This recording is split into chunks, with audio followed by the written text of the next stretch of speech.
ఓం శ్రీ విఘ్నేశ్వరాయ నమ. ఓం శ్రీ గురుభ్యో నమ. ఓం జగద్గురు వేదవ్యాస భట్టారకాయ నమ. ఓం జగద్గురు శ్రీకృష్ణ పరమాత్మయ నమ. ఓం పరమాత్మికాయ నమ. శ్రీమద్దేవి భాగవతం. శ్రీమద్దేవి భాగవత మహత్యం. భాగం 9, అధ్యాయము 9. సూతుడి ప్రబోధానికి మునుడంతా సంతోషించారు, ఆమోదం తెలియజేశారు. అటుపైని యథావిధిగా ప్రశ్నించారు.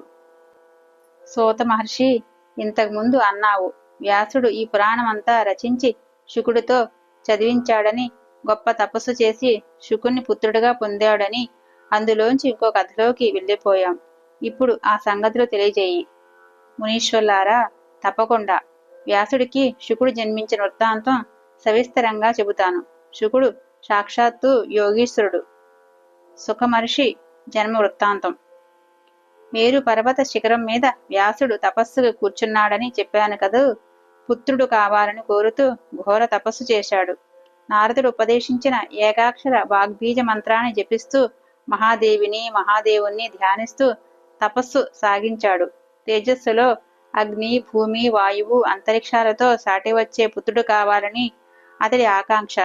మేరు శిఖరం మీద అద్భుతమైన కర్ణికార వనంలో దేవతలు, మునులు విహరించే చోట, బ్రహ్మ విధులు సంచరించే పవిత్ర ప్రదేశంలో మనోహర సుకుమార సంగీత ధ్వనుల మధ్య వ్యాసుడి తపస్సు నిరాటంకంగా మహోగ్రంగా సాగింది. ఆ తేజస్సు విశ్వమంతటా వ్యాపించింది. వ్యాసుడి జటలు రాగి రంగులోకి మారిపోయాయి. ఇంద్రుడికి భయం పట్టుకుంది. అది గమనించిన రుద్రుడు మేళమాడాడు. ఇంద్రా, తపస్సుల పట్ల ఈర్ష్య పనికిరాదు. నన్ను శక్తి సంయుతుడిగా ఎరిగిన వారు నా అనుగ్రహం కోసం ఇలా తపస్సు చేస్తారు. వీరు ఎవరికీ ఏ అహితాన్ని కోరరు. అమర్షో నైవ కర్తవ్య తాపసేషు కదాచన తపశ్చరంతి మునయ జ్ఞాత్వా మాం శక్తి సంయుతం. రుద్రుడి మాటలతో దేవేంద్రుడు కుదుటపడ్డాడు. అయితే వ్యాసుడు ఎందుకు తపస్సు చేస్తున్నట్టో అన్నాడు. పుత్రార్థయే తపస్సు చేస్తున్నాడు. 100 ఏళ్లు పూర్తి అయింది. అతడికి శుభప్రదమైన పుత్రుణ్ణి ఇవ్వబోతున్నాను అంటూనే శివుడు వ్యాసుడి ముందుకు ప్రత్యక్షమయ్యాడు. వ్యాసమహర్షి, ఉత్తిష్ట, నీకు పుత్రుడు కలుగుతాడు. అతడు తేజస్వి, జ్ఞాని, కీర్తికరుడు, అఖిల జనప్రియుడు అవుతాడు. సాత్విక గుణ సంపన్నుడై అందరి మన్ననలు పొందుతాడు. మహాదేవుడిచ్చిన వరానికి వ్యాసుడు సంతృప్తి చెందాడు. తపస్సు ముగించి ఆశ్రమం చేరుకున్నాడు. ఒకవైపు శ్రమ, మరొకవైపు ఆశ్రమంలో యాగాగ్ని సిద్ధం చేసుకోవాలనే కంగారు మధించి అగ్నిని రగులు కొలపాలి. అందుకని ఎక్కడో దాచిపెట్టిన అరణిని బయటకు తీశాడు. కాష్టంతో మదిస్తున్నాడు. చిత్తంలో పుత్రవాంఛ మెదులుతుంది.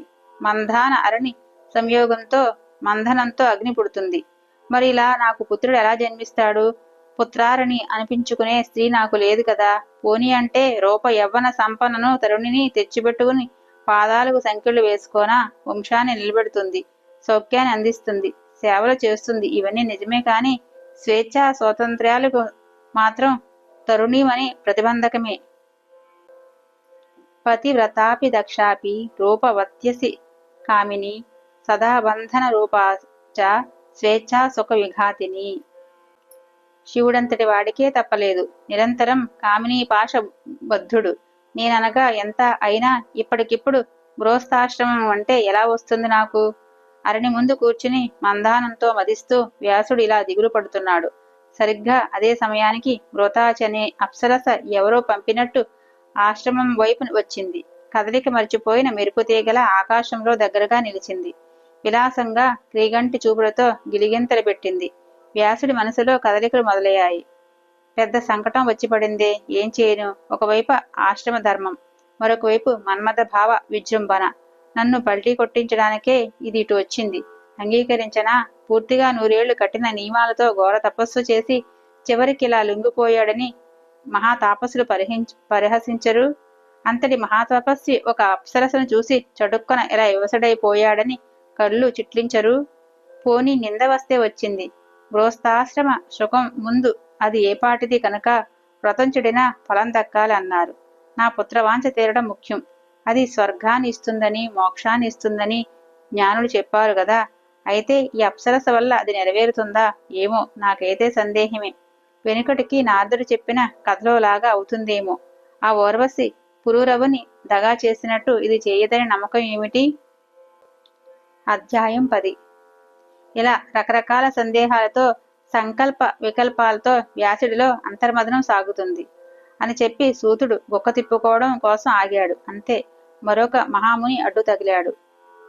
సూత మహర్షి, ఈ పురూరవ మహారాజు ఎవరు? ఊర్వశి అన్నావు, ఆవిడెవరు? ఏమి చేసింది? రాజుకు వచ్చిన కష్టం ఏమిటి? ఇదేదో చాలా ఆసక్తికరంగా ఉంది. ఆ కథానికాన్ని పూర్తిగా రసవత్తరంగా చెప్పు. నువ్వు అసలే రోమహర్షుడి కొడుకువాయే. మా తనువులు పులకించేటట్టు రక్తి కట్టించు. మహానుభావ, మాటల్లో అమృతాన్ని మించిన రుచి ఉంది. అసలైన అమృతాన్ని అమరులు సేవించి తృప్తి చెందారు కాని నీ వాగామృతాన్ని ఎంత సేవించినా మాకు మాత్రం తనివి తీరటం లేదు. అమృతాదపి మృష్టాతే వాణీ సూత రసాత్మిక నా తృప్తామో వయం సర్వే సుధయాచ యథా మరాహ. ఈ మాటలతో ముందుగా సూతుడికి తనువు పులకించింది, ఉత్సాహం ఉరకలు వేసింది. రసవత్తరంగా చెబుతాను, విని ఆనందించండి అంటూ ప్రారంభించాడు. తారా శశాంక వృత్తాంతం. మునులారా, బృహస్పతికి తారని ఒక ప్రియ భార్య ఉంది. ఆవిడ చాలా ప్రసిద్ధురాలు, వినే ఉంటారు. మంచి రూపవతి, యవనవతి, నిరంతరం మద విహలాంగి. ఆవిడ ఒకనాడు ఏదో యజ్ఞం చేస్తున్నాడంటే చూడటానికని చంద్రుడి ఇంటికి వెళ్ళింది. అక్కడ చూశాడు ఆ చంద్రముఖిని. ఆ చంద్రుడు చూస్తూనే కామాతురయ్యాడు. చంద్రుని చూసి ఆవిడ కూడా అంతకన్నా మదన పీడితురాలైంది. పరస్పరం ప్రేమ అంకురించి కలవలపడ్డారు. తార తన ఇల్లు మరిచిపోయింది, అక్కడే ఉండిపోయింది. ఇద్దరూ మనమద క్రీడల్లో మునిగి తేలుతున్నారు. రోజులు క్షణాల్లో గడిచిపోతున్నాయి. బృహస్పతి దుఃఖానికి అంతులేదు. తారను ఇంటికి తెచ్చుకోవడం ఎలాగో తెలియక చాలా కాలం మదన పడ్డాడు. ఒక రోజున తన శిష్యులతో ఒకరిని చంద్రుడి ఇంటికి పంపించాడు, తారను తీసుకురమ్మని. కాని ఆవిడ రాను పొమ్మంది. మళ్ళీ మరొక శిష్యుని పంపాడు. ఇలా వెళ్ళిన వాళ్ళలా తిరిగి వచ్చారు. ఇక వెళ్ళం అన్నారు. బృహస్పతి క్రుద్ధుడయ్యాడు. అయితే నేనే వెడతానంటూ స్వయంగా వెళ్ళాడు. మదనమత్తుడైన చంద్రుడు అదోలా నవ్వాడు. బృహస్పతికి మరీ ఒళ్ళు మండింది. శశి, ఏమిటి నువ్వు చేసిన పని? ధర్మమేనా? నా భార్యను ఎందుకు అట్టే పెట్టేసుకున్నావు? నేను దేవతలకు గురువును, నువ్వో యజమానుడువు. మూఢుడా, గురుభార్యను ఇలా ఉంచుకోవచ్చునా? అనుభవించవచ్చునా? బ్రాహ్మణుని చంపటం, బంగారాన్ని అపహరించటం, సురాపానం చేయటం, గురువుగారి భార్యను అనుభవించటం, ఇవి మహాపాతకాలు. ఇటువంటివి చేసిన వాళ్లతో స్నేహం చేసేవాడు ఐదవ మహాపాతకి, తెలుసు కదా. నువ్వు మహాపాతకివి, దురాచారుడివి. దేవలోకంలో ఉండే అర్హత లేదు నీకు. తారను విడిచిపెట్టు, ఇంటికి తీసుకుపోతాను. లేదంటే దుష్టుడా, గురుభార్య ప్రహర్తవని లోకమంతా ప్రచారం చేస్తాను. భార్య విరహ దుఃఖితుడై బృహస్పతిలా మండిపడుతుంటే గృహిణీపతి చిద్విలాసంగా బదులు పలికాడు. గురుత్తమ, బ్రాహ్మణులకు క్రోధం పనికిరాదు. అక్రోధనులుగా ఉంటేనే వారు పూజార్హులు. అన్యథా వర్జనీయులు సుమా. క్రోధం విడిచిపెట్టండి. నేను చెప్పేది ప్రశాంతంగా ఆలకించండి. తార తప్పకుండా మీ ఇంటికి వస్తుంది. ప్రస్తుతం ఇక్కడే ఉంది. తానే కోరి ఉంది. గమనించండి. సుఖపడుతుంది. కొంతకాలం ఉండనివ్వండి. మీకేమిటట లోటు? తర్వాత తానే వస్తుంది మీ ఇంటికి. వెనకటికి ధర్మశాస్త్ర విషయం ఒకటి మీరే చెప్పారు కదా. నస్త్రీ దుష్యతి చారేన న విప్రో వేదకరపన. విప్రుడు చేసిన పాపం వేదవిహిత ప్రాయశ్చిత్తంతో పోతుందని. స్త్రీకి పరపురుష సంగమ దోషం ఋతుస్రావంతో అంతరిస్తుందని. ఊహించిన జవాబుకి బృహస్పతి తల తిరిగింది. గిరుక్కున వెనతిరిగాడు. దుఃఖిస్తూ ఇల్లు చేరాడు. కొన్ని రోజులు గడిచాయి. ఊరుకోవడానికి మనసు ఒప్పలేదు. మళ్లీ వెళ్ళాడు. ఈసారి ద్వారపాలకులు అడ్డుకున్నారు. లోపలికి వెళ్ళనివ్వలేదు. బృహస్పతి అక్కడే అలాగే చాలాసేపు నిలబడ్డాడు. చంద్రుడు బయటికి రాలేదు. బృహస్పతి కోపం వశం తప్పింది. వీడు నాకు శిష్యుడు, నా భార్య వీడికి తల్లితో సమానం. ఇంత అధర్మానికి ఒడిగట్టిన వీణ్ణి శిక్షించి తీరాలనుకున్నాడు. వాకిట్లోనే నిలబడి అరుపులు లంకించుకున్నాడు. బుద్ధిహీనుడా, పాపాత్ముడా, సురాధమా, ఏమీ ఎరగనట్టు కొంపలో పడుకుని హాయిగా నిద్రపోతున్నావా? రా, బయటికి రా. మర్యాదగా నా భార్యను నాకు వెంటనే అప్పగించు. లేదో నిన్ను శపిస్తాను, భస్మం చేసేస్తాను అంటూ పెడబబ్బలు పెట్టాడు. ఇంకా ఇలాంటివే క్రూరంగా దుర్భాషలాడాడు. లోపల ఎక్కడో ఉన్న చంద్రుడికి వినిపించాయి. గబగబా యువతలికి వచ్చాడు. అదే నవ్వు, అదే వరస. బృహస్పతి, ఏమిటి ఎక్కువగా మాట్లాడుతున్నావు? సర్వ లక్షణ సంయుత, అందాల వరిన, తార నీకు భార్య ఏమిటి? నీకు తగిన ఒక కురూపిని ఎవరినైనా ఏర్పాటు చేసుకో. నీలాంటి బిచ్చగాడి ఇంటిలో ఇలాంటి సుందర్యమని ఉండకూడదు. అందగెత్తకు అందగాడి మీద రతి మోజు అభిలాష కోరిక ఉంటుంది తప్ప నీలాంటి గురూపి మీద ఉండదని కామశాస్త్రం కూడా చెబుతుంది. మూర్ఖుడా, తెలుసుకో. నీకు దిక్కున్న చోట చెప్పుకో. ఈ కామినీమణిని మాత్రం ఇవ్వను. కామార్తుడివై నువ్వు ఇచ్చే శాపం నన్ను ఏమీ చేయలేదు. పో, నీ ఇష్టం వచ్చింది చేసుకో. చంద్రుడు ఇలా తిరగబడేసరికి బృహస్పతి అవాక్కయ్యాడు. రుసరుసా నడుచుకుంటూ ఇంద్రుడి ఇంటికి వెళ్ళాడు. గురువుగారి వాలకం చూస్తేనే ఏదో జరిగిందని సచీపతి గ్రహించాడు. అర్ఘ్యపాద్యాలతో యథావిధిగా మర్యాదలన్నీ జరిపాడు. కుశల ప్రశ్నలు వేశాడు. గురుత్తమ, దుఃఖితులే కనబడుతున్నారు. కారణం ఏమిటి? ఎవరైనా అవమానించారా? నా రాజ్యంలో నా గురువుకు అవమానం చేసేటంతటి వాడు ఎవడుంటాడు? దిక్పాలకుతో సహా నా సైన్యమంతా మీ చెప్పుచేతల్లో ఉండేదే కదా. త్రిమూర్తులు కూడా మీ వెంట ఉండేవారే, మీకు సహాయకులే. చెప్పండి, మీకు వచ్చిన కష్టం ఏమిటో, ఇబ్బంది ఏమిటో తెలియచెప్పండి. దేవేంద్ర, నా భార్య తారను చంద్రుడు అపహరించాడు. ఎన్నిసార్లు అడిగినా, ఎంత బతిమాలనా ఆ దుష్టుడు ఇవ్వడం లేదు. ఏం చేయను? అవమానము దుఃఖము భరించలేక నిన్నిలా శరణు వేడుతున్నాను. దయచేసి కల్పించుకో, సహాయం చెయ్యి. గురువర్య, మీరు ధర్మజ్ఞులు, సుహృతులు, దుఃఖించకండి. నేను మీ దాసుణ్ణి. సహాయం చేయడం నా విధి. మీ భార్యను మీకు అప్పచెప్పిస్తాను. ఇప్పుడే చంద్రుడి దగ్గరకు దూతను పంపుతాను. అప్పటికి ఇవ్వనంటే ససైన్యంగా వెళ్లి యుద్ధం ప్రకటిస్తాను. నా మాట నమ్మండి. కాసింత ఊరడిల్లండి. బృహస్పతిని వాదార్చి దేవేంద్రుడు ఆ క్షణంలోనే ఒక సమర్థుడు, విచక్షణుడు అయిన దూతను పిలిచి చంద్రుడి దగ్గరికి పంపించాడు. అతడు వెళ్లి చంద్రుడితో దేవేంద్రుడి మాటగా ఇలా చెప్పాడు. చంద్ర, నన్ను ఇంద్రుడు పంపించాడు. ఆయన నీకు చెప్పి రమ్మన్నది చెబుతున్నాను, విను. నువ్వు ధర్మం తెలిసిన వాడివి, నీతి నియమాలు ఎరిగిన వాడివి. నీ తండ్రి అత్రి ధర్మాత్ముడు. నువ్వు నింద్యమైన పనులు చేయకూడదు. ఎవరి భార్యను వారు కాపాడుకోవడం లోకరీతి.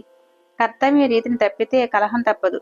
నీ భార్యను కాపాడుకోవడంలో నువ్వు ఎలా శ్రద్ధ వహిస్తావో, యత్నపరుడివై ఉంటావో, బృహస్పతి అలాగే. ఆత్మవత్తు సర్వభూతాని అనే మాటను గుర్తు చేసుకో. ఒక్కసారి ప్రశాంతంగా ఆలోచించు. దక్ష ప్రజాపతి కూతుళ్ళు 28 మంది నీకు భార్యలుగా ఉన్నారు. చాలలేదా? గురుపత్ని కావలసి వచ్చిందా? అంతగా కావలసి వస్తే అందచందాలకు, శృంగార విలాసాలకు పెట్టింది పేరైన మేనగాది అప్సరసులు ఉన్నారు. స్వేచ్ఛగా అనుభవించు. గురుపత్నిని విడిచిపెట్టు. నీ వెంటి వివేకవంతులు, అధికారులు అహంకరించి ఇలా జుగుప్సమైన పనులు చేస్తే అజ్ఞులకు అది ఆదర్శమై అనుకరించరు. అప్పుడు సమాజం ఏమైపోవాలి? ధర్మం మంట కలిసిపోదా? అందుచేత చంద్రమా, గురుపత్నిని వెంటనే విడిచిపెట్టు. నీ కారణంగా దేవతలు కలహం జరగకుండా చూడు. దూత చెప్పిన ఇంద్ర సందేశాన్ని సోముడు శ్రద్ధగానే ఆలకించాడు. కాని పెడచెవిని పెట్టాడు. కొంచెం కోపావిష్టుడయ్యాడు. ప్రతి సందేశం పంపించాడు. దేవేంద్ర, నువ్వు సర్వ ధర్మజ్ఞుడివి, దేవతలకు స్వయంగా అధిపతివి. నీ పురోహితుడు కూడా అంతటి వాడే. మీ ఇద్దరి మతి ఒక్కలాగే ఉంది. ఎదుటివారికి నీతులు చెప్పడంలో అందరూ ఘనపాతులే. తమ దాకా వస్తే మాత్రం అందరికందరే. చెప్పింది చేసేవాడు కలికానికైనా కనబడడు. శతక్రతు భారస్వతుడు రచించిన ధర్మశాస్త్రం ఒకటి ఉంది. ఒకసారి దాన్ని పరిశీలించు. నేను చేసిన పనిలో తప్పు ఏముంది? నన్ను కామించిన స్త్రీని నేను అనుభవిస్తున్నాను. పైగా బలవంతులకి ఏదైనా స్వకీయమే, దుర్బలులకు ఏదీ స్వకీయం కాదు, కానేరదు. స్వీయ పరకీయ అంటూ గీతలు గీసుకోవడం బుద్ధిహీనులు పెట్టుకునే ఒట్టి భ్రమలు. తార పూర్తిగా నా పట్ల అనురక్త, అంతేకాదు గురుడి పట్ల అంతగానూ విరక్త.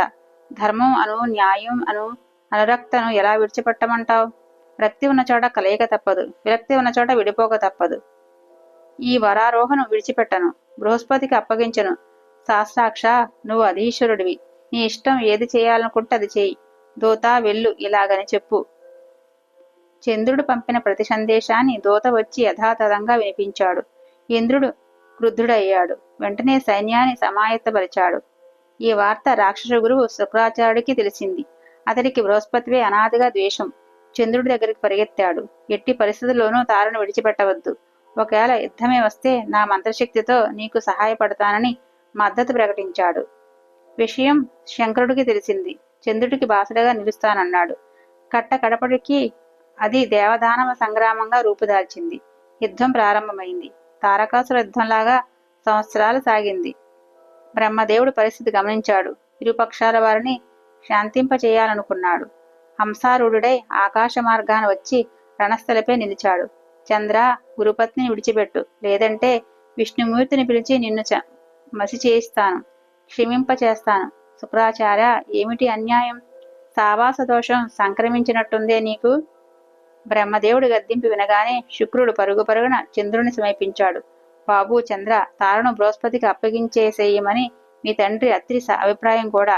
ఇప్పుడే నాకు కబురు పంపించారు, అప్పగించేసేయ్ అన్నాడు. సరే అన్నాడు శశి.